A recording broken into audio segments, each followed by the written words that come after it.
Hello, my name is Kate. Welcome to my channel, Trenergy Awakens Naturally. I am giving a slight update, mostly for myself, to know that all is well in my world. Excuse me, turn Back to the Future 2 down for a minute. I'm getting ready to close it down for the night and relax. Today was a very big day in making steps forward in a whole new way. And ironically enough, I came home and I was very tired after going down and looking at an RV and going in a completely different way with a totally different RV that I had not intended. I hadn't seen it, hadn't looked at it, hadn't even crossed my mind at all, because I'm not sure that it was in part of the inventory. It had been pending sale. Doesn't matter. Spirit works how Spirit works. And I came home, I was very tired, and I decided I would take a nap, which I don't do very often any longer. But today I just felt like I really have got to rest. I'm tired. And would you not know, at 5:45, the gentleman, the finance officer from this camping place, this RV sales place, called, left me a message. Now, I had deliberately taken my phone off of Do Not Disturb and had, done everything except I'd turned the volume down slightly. And I must have been racked out, really hard, because I never heard my phone ring. And he left a message and said, this is the finance person. Can you give me a call at your earliest convenience? And when I called at 6:08, was quite bummed to find out that, they close at 6:00 p.m. And so I was not able to leave a message. They didn't have any kind of a voice message that I could leave, that I could leave for him. And so I sent an email to the salesperson that I had been dealing with and said, I missed him. Can you forward a message and just say, I have no idea how I missed that call. And I got kind of panicked about it, because he didn't say in his message, you've got the loan, you didn't get the loan. He just said, I'm working on your deal, and, can you give me a call at your earliest convenience? And, I don't know if that means that, I don't want to break the news on a voicemail that, you were denied, or, that it obviously wasn't that he was leaving a message and saying, congratulations, you've been approved. I have no idea. And even as I'm sitting here right now, I could go into that, and start really rethinking it and really having trouble. Millie's just really trying to work my nerves with lick, lick, lick, lick, lick. She tears up her paws with licking, and gets me nice and distracted if I let her. But I could sit here and go spin off into outer space with, he didn't say I was approved. What's going to happen? I have no idea. I just know that I feel very solid, that whatever does happen is the answer, period, on whether or not that is going to work. And that breaks the stalemate of what I will be doing, because it gives me 2 more weeks before I'm going to clear out of this house that I no longer am entitled to live in. Not my first pick of how I would have done that. However, rather than sit in the turmoil and, confusion and the hurt feelings and that's not fair and all of that, which I've spent plenty of time in that place, believe me. However, it doesn't solve the problem, and it doesn't get me out of here any faster. And I'm certainly not going to be in violation of the court order that I bothered to pay a lawyer a lot of money to fight on my behalf, and I was not successful in that lawsuit, nor was I willing to pursue it any further. That's part of why the success wasn't even going to be tried any further, as I got tired of giving somebody money every month to fight for something that I don't really want to be here. I don't live in the house with the family that I moved into it with. We're all, off in different directions. Both my children are grown, and my ex-husband and I are ex now, and we weren't going to be spending our happy lives, in retirement or anything else in this house together anyway.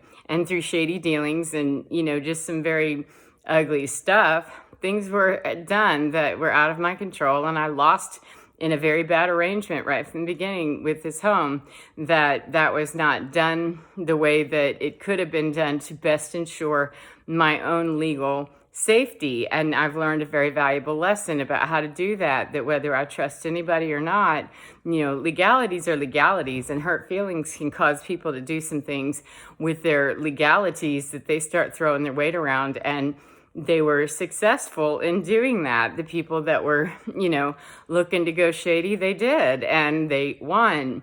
And, I realized that I can sit around in the butthurt of that. I can sit around in the horror and the, these people supposedly love me. And why? Because it's not solving my problem. It's not helping me one bit to continue with reopening that wound by going to court or by dealing with a lawyer. And so at the end of March and the very 1st of April, I had already told the lawyer, look, I don't want to fight anymore. You just please give me 30 days so I can clear up out of here, get rid of all the junk that's inside that was left here and abandoned, because if it had just been me that was abandoned, that would have been one thing. However, it was everybody's junk that they didn't want to take with them is left here. And that upset my butt for quite some time. If I don't want to clean your mess up, I don't want to have to be.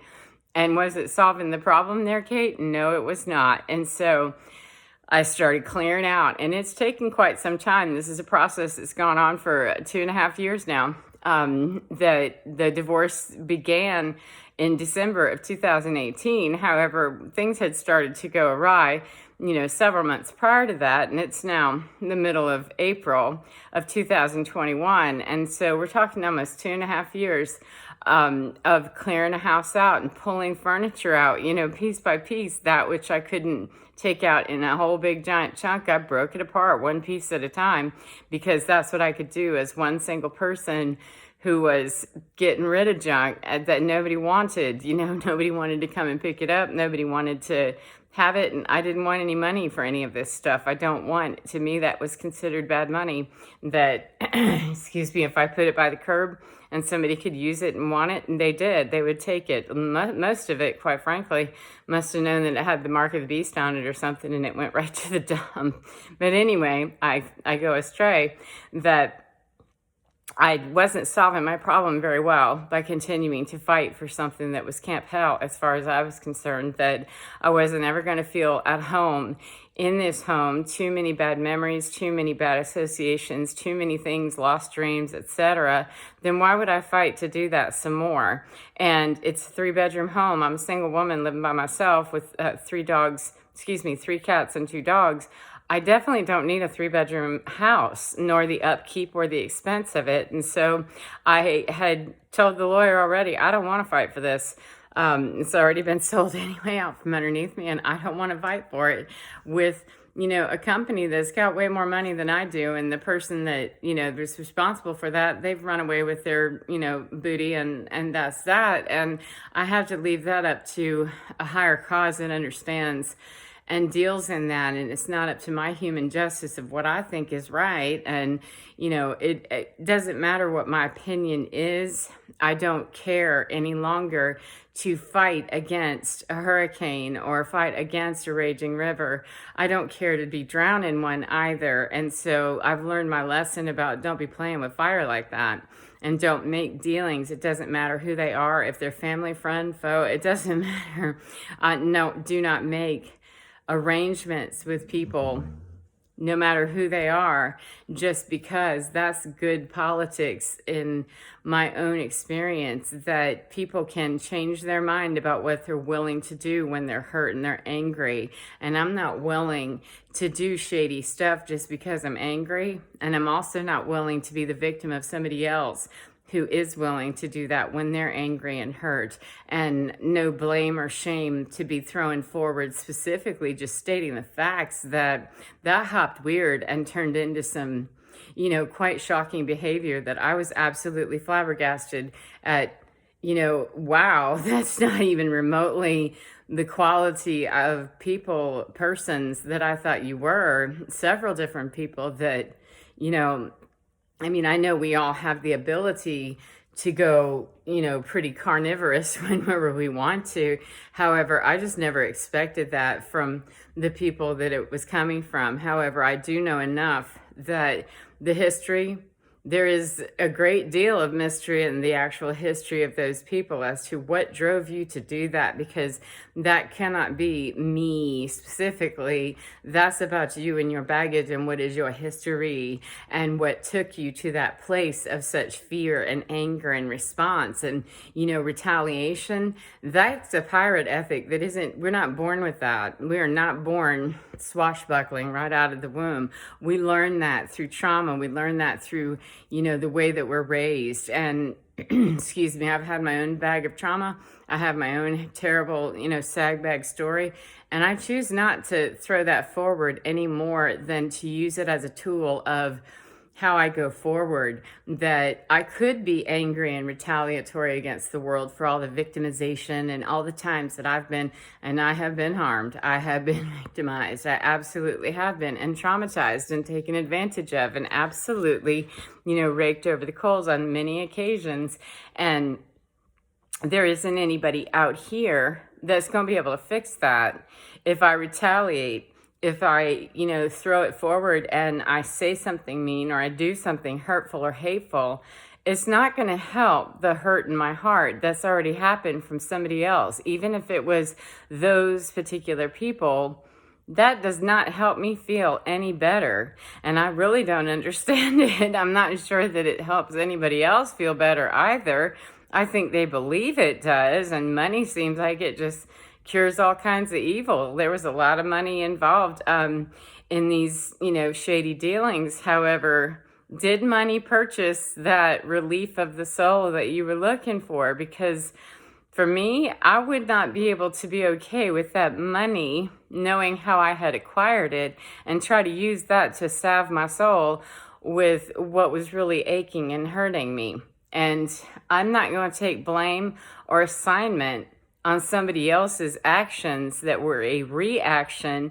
I'm doing the best I can not to, think hateful thoughts about and wishing them ill. Well, I hope karma catches up with you, because that doesn't do any good either. However, I'm a human being, and I can't say that every once in a while I go, well, I sure do hope you enjoy that bounty of yours that you stole, in my mind. However, what's the highest mind that I can possibly have about it is that it's left me to find another way to do my life that's completely unlike what I was doing before. What I was doing before was a bore, and it wasn't me. It wasn't the real me. It wasn't the person that I really wanted to be, and that is the best of me. It wasn't the person that was willing to explore new options and get in an RV and drive across the United States with my 3 cats and 2 dogs and go to places I've never been. I'm a single woman. That seems like it should be very intimidating. And how can I do that? I couldn't possibly.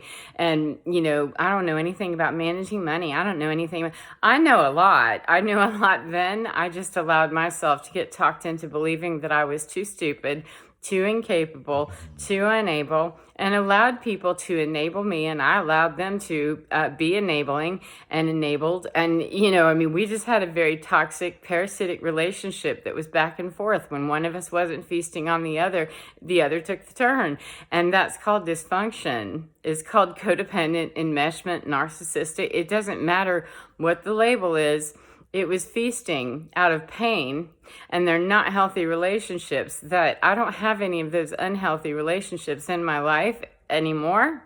And the price that I pay is that I'm alone, and I'm happier now than I have ever been, and waiting to hear tomorrow. I'm spending the rest of tonight watching Back to the Future. I fell asleep the first time I tried to watch it because I was tired, and I missed that call from the finance officer. So I'm going to divert my attention, take my mind off of things, and watch this movie instead after I get done with this little video, and say, this is kind of the reminder call to myself that I may not get that loan. It may not be the answer that I think it is. I'm not in charge of the end all be all, etc. I'm merely a cog, in the wheel of life, and I do have very much control over my destiny in terms of, and my density, in terms of how I proceed forward. And I have my intention of what I wish to be doing. However, I absolutely am not so attracted to that law of attraction thing. That needs to be used very carefully and not to be setting myself up for, I want this and this and this and this and this, and that has to be this way. To me, that's a mismanagement of the law of attraction, and you're going to hate it. At least, in my opinion, people that are teaching others to write out their intention right down to the T if I want it to look exactly like this, and not putting in that little caveat of, this, and I wish to be doing the will of God, the will of whatever deity or Mother Nature, whatever it is that you believe in that is divinity, until I really could get past the idea that never worked for me of you just are going to go to a buffet table of delights and stuff your face full of it. That I'm not about it, man. I'm all about that buffet of delights, and I want it to open up to every single person on the planet. Not that I get there on some exclusive tithing basis or some exclusive I thought the right thoughts and I manifested it. Napoleon Hill, Think and Grow Rich. And, I want to be rich in spirit first, because being rich in spirit and rich in my intention is what brings the abundance. And I'm not about just having the financial abundance. I've found friends that have come about, and right now, by, all accounts, I'm poor as a church mouse. Not exactly. However, I've lost out quite a bit financially and live on, a very strict budget because I live in a house that I can't afford. And now I don't have to worry about affording it anymore. And I may not be able to move into the RV lifestyle that I'd like to have in order to keep my pets with me. And I may lose them as well. However, I still am building very rich friendships with people that are very wholesome and pure people. That is priceless and means more to me than if I had $1 million handed to me right now. I cannot go purchase the quality person for $1 million or $1 or $3 million or anything. The right people who are freaking in their frequency, and it's not freaking me out, they are the people who are priceless to me. And it doesn't mean that those people are tied at the hip and they're going to be, we have an agreement forever now, we're bonded, because that's not a healthy attachment. That's not a healthy relationship for me to assume that I meet somebody that vibes me right, then we're going to be needing to be vibing and tribing for all eternity. We meet at a heart connection, and that connection's made, and I very, very likely will see these people again. However, being real attached to that outcome and being very attached to the attachment is an attachment. And with Buddhism, I don't follow any particular faith or doctrine or theology in particular. I like to live my own theology if I'll just pick it myself. Thank you. However, I do have to agree with Buddha that attachment is a real problem. Attachment to outcome, attachment to what your buffet table looks like, attachment to a dollar amount, attachment to, and what it all boils down to me, and I'm not, meaning to shame anybody or put anything out there, just simply to say that for me, my attachment is simply to, why am I here on the earth? What am I doing? And what am I bringing forward? Because that's really, if I'm doing that, the rest of the abundance comes. It has to, because I'm not willing to take a vow of poverty or a vow of silence, obviously. I have gone without a lot in my lifetime, many times, almost anything that you can think of. I've never been homeless, homeless. And don't plan to be homeless now. However, that's just about it. I've been without money. I've been without food. I've been without safety. I've been without, heat in the winter and without cooling in the summer. And, I've been without a lot of things. And so it has brought me to a place of gratitude, great gratitude for what I do have, and having a very specific intentional outcome and a picture in mind of I want this, and trying to manifest that through that law of attraction. And I'm just going to write my 10% check, my tithe every month, to me, and say my positive affirmations. To me, Positive affirmations aren't going to get me in that vibe if I'm back here somewhere vibing it wrong. My positive vibration is not really going to be raising and going everywhere that it could be going, and for me should be going if I really want to be going where I say I want to be going. It's not going to get me there to try to backdoor it somewhere by justifying in my mind how I did something back here that really wasn't all that cool. It was kind of shady. However, I deserve that. Or I gave consideration to something that appeared to be what I manifested, and it really wasn't. And I knew if I was going to sit with that long enough that I would know, that's not really mine. It's like finding a wallet on the ground that's stuffed with, $100 bills. I'm not going to consider that God or the angels or Brahma or whomever has answered my prayers for prosperity if I know in my mind that's a wallet. It's got, that's my responsibility to turn that in. It's not mine to just say, well, God answered my prayers and I found me, $3,000 must have been mine, must have been the answer to my prayers, because in me, that's me having my positive affirmations and all that other stuff, but I just took 3 steps back there somewhere with my theology and the religion of me. If my vibration is going to allow me to justify that was how that came to me, because it belongs to somebody else. And if I know that, then I definitely am going against what I know to be true for me. And if I don't know that, I only need to check in with myself. If I pick up, in that instance, a wallet off the ground, I've been praying hard, I'm broke, and this, if I just sit there for half a second, Mother Nature's going to let me know if I'm willing to listen. Problem is we're drilled out, drummed out, and stumped out and stupided out of our own Mother Nature instinct to go, because we are having so much opportunity to be tapped all the time with our fight or flight that we want to do a smash and grab at this point and a dine and dash. We're kind of cultured into that ethics, morality, goody two-shoes, whatever you want to call that. I don't care how broke I am. I had the opportunity, to take a large sum of money that wasn't mine a long time ago. And I didn't take it. It's not mine. I'm not going to do that because I don't want to keep sending out to the universe a wrong equation. And as long as I'm going to send out a wrong equation and take something that doesn't rightfully belong to me, then the equation is going to come back with a wrong answer. And it's not God punishing me. That's not karma. That's just math. You're shooting out 2 + 2 = 5. Then you're going to get there's your bad math. There's your teacher sent it back and said, that's a flunk. You didn't pass that one. Kate, you want to try that again?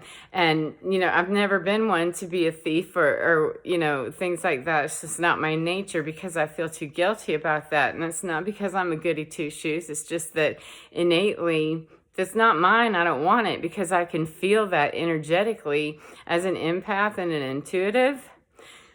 I can feel that just drawing on my spirit and my soul. And though I don't love, living in perceived poverty, and having things stolen from me, and they have been, I don't love that. However, that's the honesty of the moment, is that was somebody else's doing, and it's my bad equation to have made the assumption that I could trust another person to keep their word. And in this particular culture here in the United States, I assume elsewhere too, if I want to make sure that somebody's going to keep their word and I'm entering some sort of an agreement with, that kind of break my heart, one thing. However, take something legally that's not really yours to legally take, except it kind of is out of a bad legal arrangement, that's on me. My bad equation was shot that out to the universe is 2 + 2 = 5, because that mouth said that I could trust them, and the equation came back of, yeah, you got an F on that one there, Catherine, because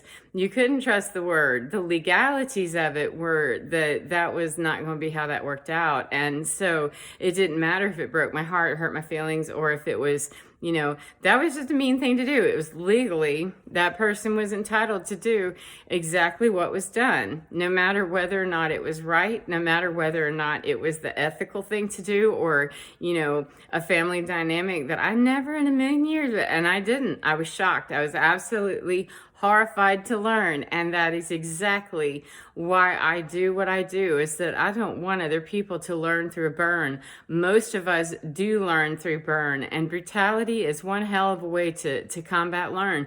I don't want to learn like that anymore. And because I've learned that way, I want other people to be avoiding that anywhere that they can, not by being suspicious of every single person they come across. Heck no, you'd never leave your house ever again. However, what we can do is grow that place within us that Mother Nature gave it to us. We don't have to call it God. We don't have to call it divinity. We don't have to call it anything except Mother Nature's instinct. If that's what you want, it doesn't matter. You can call it Catholicism, Judaism, Taoism, Buddhism, or nothingism. You don't have to call it anything. Mother Nature already told you, I have instinct. I know, is it dangerous? Then I need to take on the stance of fight or flight. And we are so deadened to that because we're constantly being pounded with all of the, trauma. And so if we can pull away from that and really learn how to respond deep within us, knowing and growing that place of divinity, that Mother Nature gave that to us, that space, it already knows, and it will let us know. It tells me which way to go.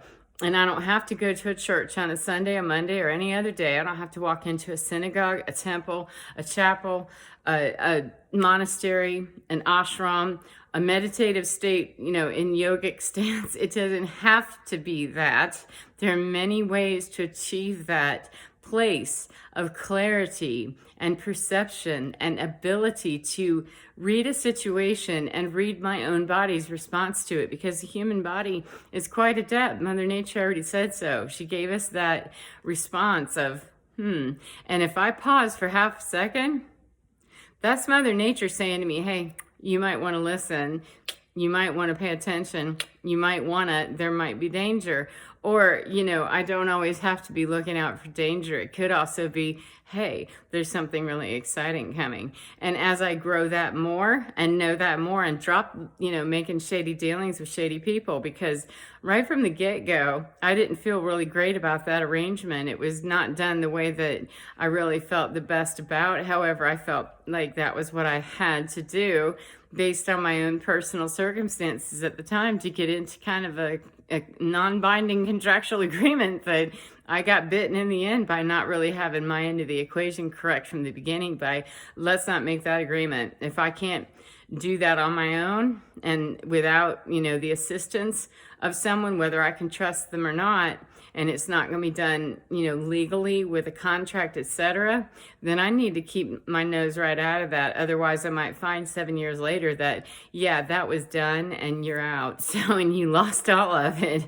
And that really was hurtful and it was hateful and all that other stuff. And shame, blame, blah. The bottom line is that it's money. It's money and a house, and the house is not filled with the people that used to live here anyway. My children are gone and I am divorced, and whether I liked the way that was done or not, whether I appreciated the shady dealings, etc., is irrelevant. It does not matter, because once the house was kind of stained and it had been through all of that, it's like, it's not the dream that I thought it was going to be. It's not working out that way anyway. And why would I want to fight for this all over money? Because money is just it's a tool. It's the abundance in relationships, the quality of people that I want to be spending my time with, and the quality of the relationship and the depth of the work that I do in helping other people get through their trauma response and dealing with, having arrangements with people who are willing to slide and glide on their morals here and there. And of course we all do. However, as little of that as I do, the better I feel about myself and the cleaner my connection is with me and my divinity and Mother Nature going, pay attention, pay attention. So I did not hear from the finance officer again tonight. I did hear from the salesperson that I emailed him and said, yeah, I missed him when he called me. Can you please let him know that, I'm here all night? And he said, I'm working on it. And I never heard from him again. So it's later. It's, 8:30, 9 o'clock at night now. And obviously, I'm not going to hear from them. So I have an opportunity that I can sit around here and be all concerned that, oh no, they probably turned me down. Or I can do what I'm doing, which is make my priority to make my video and speak my mind, say what I need to say, and find my divine, which is to continue working with divinity as it's expressing itself through me and guiding me as Mother Nature's saying, hey, you got your tooth you're dealing with, it's got a little infection and abscess, have to have that sucker removed. And that's the next thing on the list to take care of. Probably tomorrow will be the first call I make is to that dentist. The referral, got a referral for a dentist to have it removed. And then speak to the people at the camping giant recreation world, whichever it is. I don't know. I'll make sure I cite them because they've been excellent. They've been very superb, whether I get the loan or not. Their customer service and the way that they handle things, they're very professional and very friendly. And at a time like this in my life personally, and just in general, when people could be real buttholes and cranky, they've all been exceptionally kind. The few people that I've spoken to there, I haven't had one issue, whereas the first place I went down to that's not that far across the road from him, they weren't as friendly. And he was like, yeah, okay, well, it's impossible. And it must be possible to at least entertain the conversation with me because across the street, and up the road just a little ways, they were willing to at least talk to me and try to work out a deal with me, whereas the other person, not so much. And why? That was energetically tied to an ex-husband that I really only went there because I was familiar with it. And being familiar with something doesn't make that the best arrangement. And in that case, it was the wrong arrangement because as he was telling me, well, that won't work. I was like, yeah, you obviously don't understand divinity. I don't even understand it, myself. And I didn't tell him my theology or my thoughts on it. It's not any of his business. It was mine to go home and cry and die a little bit and wonder, well, how am I going to do that? They could be able to do that. And something has to be done. And it may not be, it definitely not going to be with that one because he really earned his spot of, yeah, you're not even in contention anymore just based on the way that you handled me and the fact that I got home and realized, yeah, I don't want that energetic connection. I don't want anything to do because as a family, we used to go camping quite a lot. We did not own a motorhome, though. We had no motorhome. We never had an RV. We just had our own pull behind. And so this is a completely different way of life for me and a different lifestyle and a different way to go camping.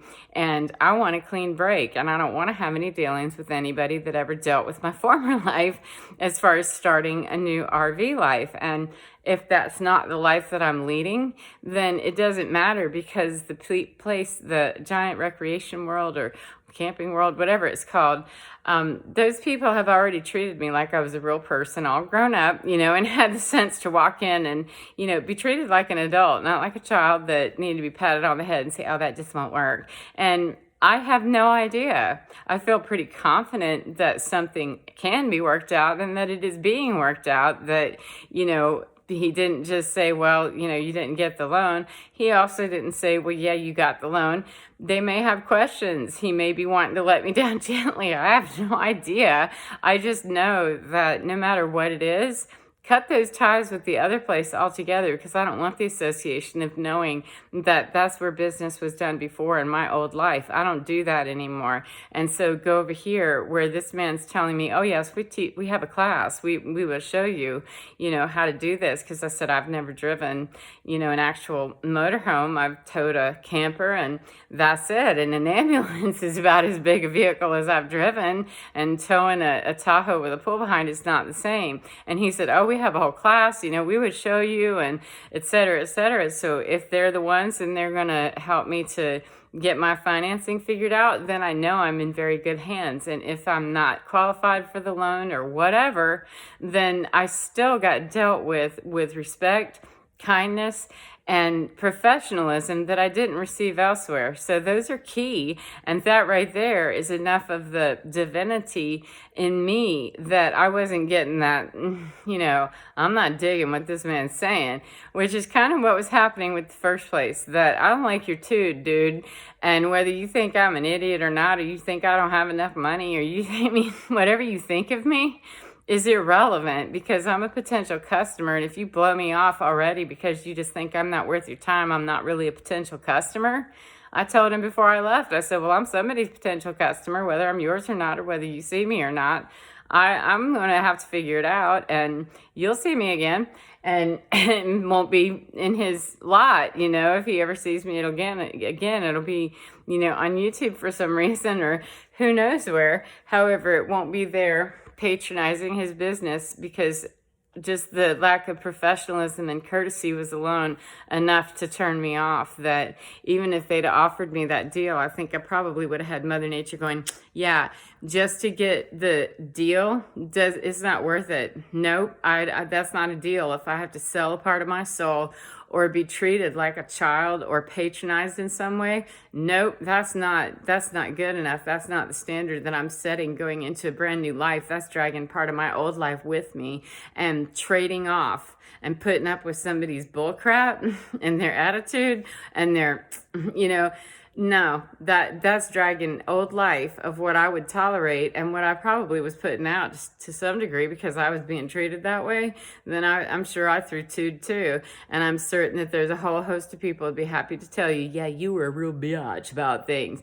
Whatever, that's why I'm leaving it back there, is that I don't care to play in that old way. I'm a grown-up adult, and I expect to be handled like one, and I expect to handle other people like they are, and not make it some personal thing. I'm here applying for a loan, looking for an RV. You can either help me or you cannot.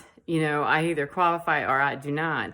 And getting all personal and snitty about it, nah, that's your baggage, not mine. And I spent 2.5 years figuring out my divine, and I don't do business with places that don't know how to be polite and professional, etc. I don't care if I'm spending $2,000, $20,000, or $200 million. Does not matter. Makes no difference. The level of respect that is extended should be the same regardless. So that's my stance on it. And in the morning, we'll see how things go. For right now, I got Back to the Future 2 to watch for about the 50th time. I think I've played it through, I don't know, at least 10 or 12 times, and have never sat through and watched the whole thing start to finish because I get busy talking to myself and, getting cross-referenced with something else. I've got a little mind that likes to keep busy all the time, and that's part of the problem, is I need to settle her down and let her relax so that I can heal and, watch this movie, turn on some of my brainwave music, some of my frequency music tonight, some great people on my playlist that have beautiful music that's very calming, very soothing, brain massage music, and help me to deal with the pain of a tooth. That's really my first priority tomorrow morning, is let's get that appointment set up for when I can have that removed. Unfortunately, it's too sick to salvage. Then let's go ahead and get that taken care of, and not spend any time beating myself up about how I should have done this, I should have done that. I should have done nothing except wake up tomorrow and give a call to that referral that my friend gave me, and get that taken care of, because it is what it is where it's at, and I'm gonna be grateful that it's back there and can be extracted without me losing the integrity of my whole mouth. And I've got another one in the front that I have to have that one dealt with too, and that one's gonna be the next priority, because obviously right there, that's gonna be noticeable if I say, yeah, just pulled that out. Thanks anyway, I'd like to try to save that one, so let's get things in priority order. And my teeth and my body, my health, etc., yes, I need a new house, and no, it's not going to make one difference whether I have a new way to live and a new place to live if I die of sepsis or, lose teeth in the process. That's not a good priority order of that. So I've struggled in the past with how to prioritize things, and I'm done struggling with the priority. And tonight, the priority, as I said, is to shut this down, be grateful, grateful, grateful that I have the animals in my immediate circle that I have, and the hope, the prayer, and the understanding that my intention is out there, that ethers knows, God knows, Mother Nature, divinity, my angels, all of those celestial astral beings, those frequencies know my intention is to keep my family here with me in my heart, not here at this address. Obviously, none of us are welcome here. However, that's my intention, is to keep these animals with me and we go forward. And if I have not been on the right track and that's not the right plan, then I'll know, brokenhearted or not, it may be that this is the time that we're going to need to separate paths. It's not my first choice. It's not my first option.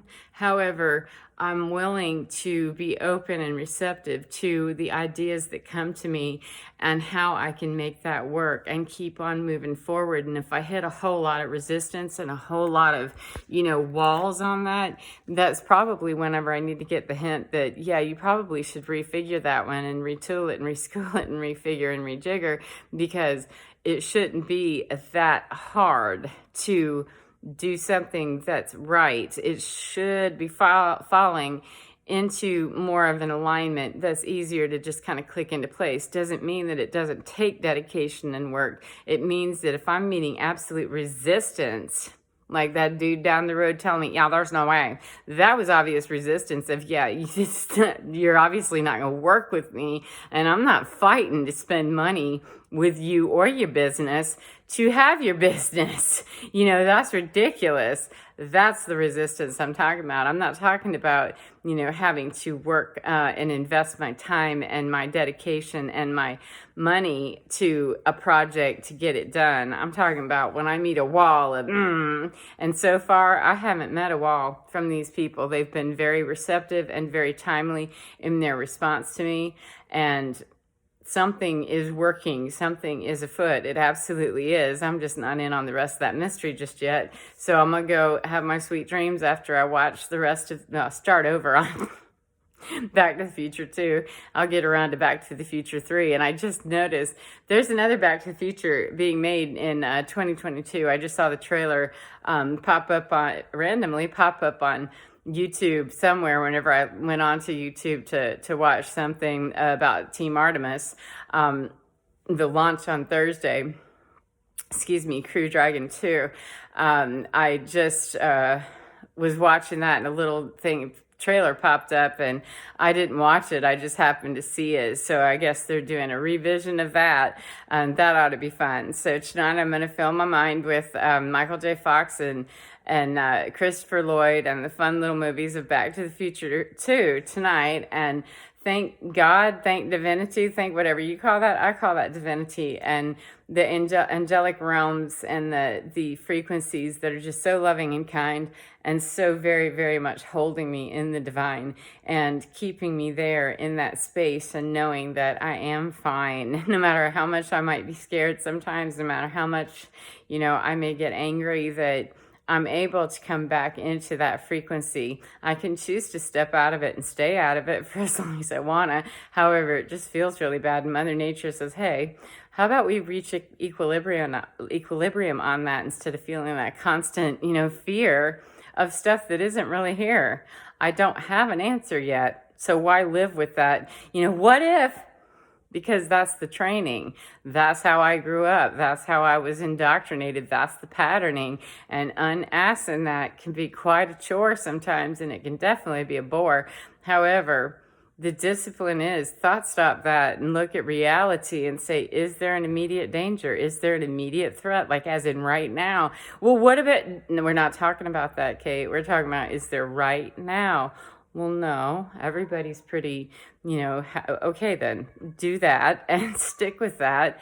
And then we'll cross that bridge when we get to it. So it's been quite a lesson in self-actualization. Maslow would be proud that, get out of that basement survival mode and start thinking more about self-actualization of what's right here in front of me. And right here in front of me is a kitty cat that's playing. He's howling. He's playing with the little toy out there. My black and white tuxedo guy, he likes to howl and play with little toys in the dark. He sounds super spooky. I'm not sure if you could hear that or not. However, the dogs are all chilled out and, you know, already moved out of the way so that I don't have to fight anybody off my pillow. And everybody's fed. Everybody's gotten their medicine for tonight, the old guy. And we're all doing well. We have running water, we have heat, we have air, we have, you know, food, and we have everything that we need for this evening and for right now and for the foreseeable future, at least until May 1st. So, you know, nothing is really to be concerned about or worried about or twitting about right at this moment. So why ruin the chance to bond and have relationship that's even closer with these animals while I have them, and I intend to be keeping them until they die. However, no matter what, they could drop dead in the middle of the night. I might as well just go ahead and really be bonding and enjoying every single one of them while I can. So I'm gonna go do that and hush up now. And it's 44. Thank you so much, Divinity, and thank you for spending time with me. I do hope that whatever part of the day you're in, that you're enjoying it and you're being beautiful in your skin and really doing your divine and being fine and really, really, really enjoying some part of you and celebrating that no matter what anybody else has to say, because they're full of it. If they can't see it in you, it's because they can't see it in themselves, and that's about them, friend. And please don't let that rub off on you. You know, don't let the dullness rub off on you. And remember, your brilliance is here, and the world really wants to see it, whether they think they do or not, or whether they tell you they do or not. I do at a minimum, because I look for people just like you that are willing to break through and show me your brilliance, show me you. I don't want to see that facade. I don't want to see who you think you should be. That's a bore, man. That's bougie Barbie. And, you know, I don't want to see that. I just got out of that stuff. So I'm looking for the real authentic people who are willing to be on that leading edge of thought.